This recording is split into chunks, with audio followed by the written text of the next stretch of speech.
Hello दोस्तों, मैं हूं श्याम कुमार। आज मैं लेके आया हूं BHIE 141 लॉन्ग क्वेश्चन है, इम्पोर्टेंट भी आई है। 20 क्वेश्चन है, इसी में शॉर्ट क्वेश्चन भी हो जाएगा आपका 10 नंबर का जो आता है। तो देखिए पहला क्वेश्चन क्या कह रहा है। पहला क्वेश्चन देख लीजिए।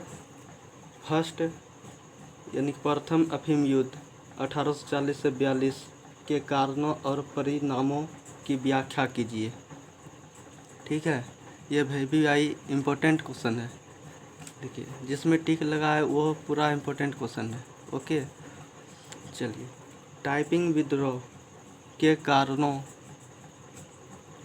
घटनाओं और महत्व का वर्णन कीजिए। ठीक है, बक्सर विद्रोह के कारणों और उसके प्रभावों का विश्लेषण कीजिए। यह भी इम्पोर्टेंट है, लेकिन जो टिक मारे हैं उसका अभी भी आई है। ठीक है, ऐसे ये भी पढ़ लीजिएगा।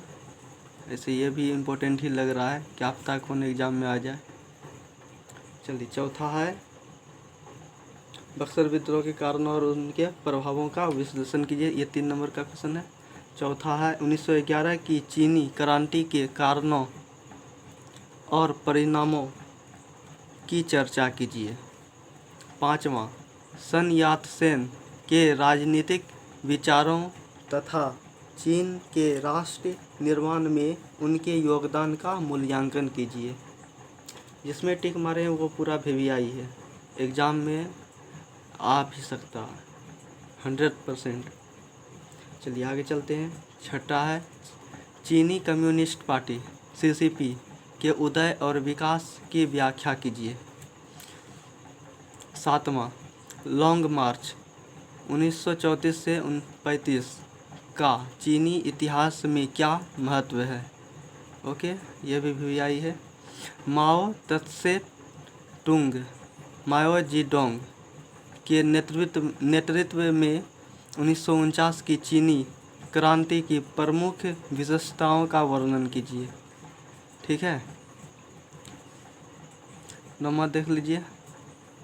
ग्रेट लीप फॉरवर्ड 1958 से 62 के उद्देश्यों और परिणामों का विश्लेषण कीजिए।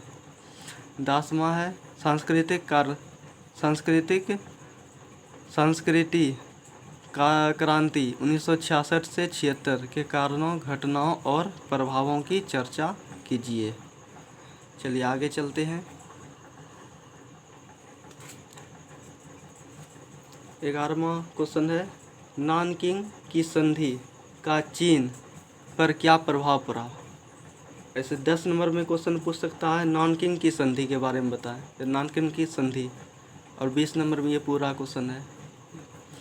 12वां, स्वशक्तिकरण आंदोलन क्या था, इसकी उपलब्धियों और सीमाओं का वर्णन कीजिए। चीन जापान युद्ध 1894 से 95 के परिणामों का विश्लेषण कीजिए। 14वां है बक्सर विद्रोह के कारणों और प्रभाव बताइए, और ये तो पहले भी बता चुके हैं। ऐसे शॉर्ट में आ सकता है 10 नंबर में बक्सर विद्रोह। ठीक है, इसके बारे में 2 पेज लिख दीजिएगा। लॉन्ग लिखिएगा तो 5 पेज, ये 4 page, minimum 4 page, maximum 5 page 6 page. Okay, जितना आप जान सके। चलिए 15वां, कुओमितांग के एमटी के उदय और भूमिका पर चर्चा कीजिए। 16वां है प्रथम संयुक्त मोर्चा, शॉर्ट में आ सकता है प्रथम संयुक्त मोर्चा का महत्व बताइए।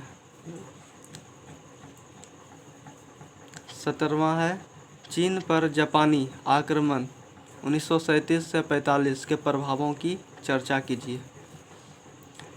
18वां है चीनी गृह युद्ध 1945 से 49 के कारणों और परिणामों का विश्लेषण कीजिए। 19वां है 1949 की चीनी क्रांति की प्रमुख विशेषताएं क्या थी। जिसमें टिक लगा वो पूरा VVI है, इस बार आ सकता है एग्जाम में। भूमि सुधार कार्यक्रमों का चीन के ग्रामीण समाज पर क्या प्रभाव पड़ा। 1978 21वां है 1978 में शुरू हुए आर्थिक सुधारों की पृष्ठभूमि और महत्व पर चर्चा कीजिए। 10 नंबर में एक और आ सकता है क्वेश्चन में, उत्तरी अभियान नॉर्थर्न एक्सपेडिटेशन, शॉर्ट नोट्स में आ सकता है, शॉर्ट क्वेश्चन 10 नंबर का। ओके, धन्यवाद, रखते हैं। आप सबका एग्ज़ाम नज़दीक ही होगा। चलिए, आप सबको ऑल द बेस्ट, एग्ज़ाम अच्छा से जाए आप सबका। थैंक यू, धन्यवाद, जय हिंद, जय भारत।